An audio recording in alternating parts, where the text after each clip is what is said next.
दृष्टिकोनामधला फरक आपलं आयुष्य सुद्धा फार वेगळ्या दिशेने नेतो बरं का।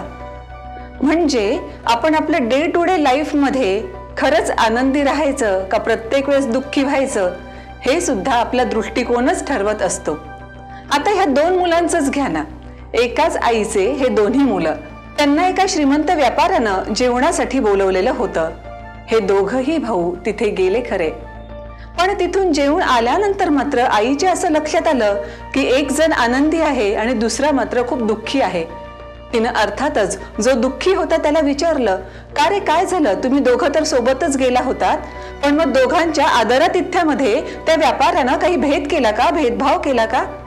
नाही, त्यानं सारखंच आम्हा दोघांनाही वागवलं आहे। मग काय झालं, तुम्हाला जेवणासाठी जिथे बसवण्यात आलं होतं ती जागा वेगळी वेगळी होती का? म्हणजे एकाला खूप छान ठिकाणी बसवण्यात आलं, तुला मात्र कुठेतरी अगदी साध्या ठिकाणी बसवण्यात आलं? नाही, आम्हा दोघांना बसवण्यातही अगदी सारख्याच पद्धतीनं आलेलं होतं। मग नेमकं काय झालं, काही वाढण्यामध्ये पदार्थांमध्ये काही भेदभाव झाला? अजिबात नाही। मग झालं काय, तू एवढा दुःखी का दिसतोयस?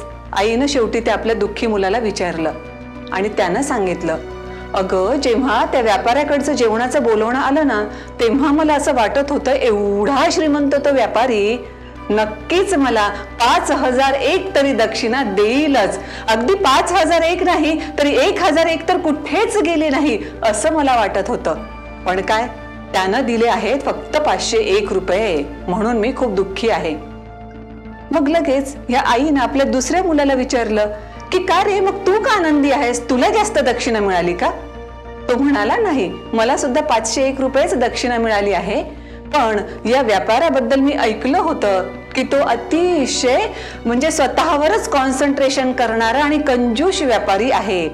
त्याच्यामुळे मला वाटत होतं की हा कदाचित जास्तीत जास्त 101 रुपये आपल्याला देईल किंवा कदाचित 51 रुपयांवरच आपली बोळवण करेल, पण त्यानं चक्क 501 रुपये दिले, म्हणून मला खूप आनंद झालाय।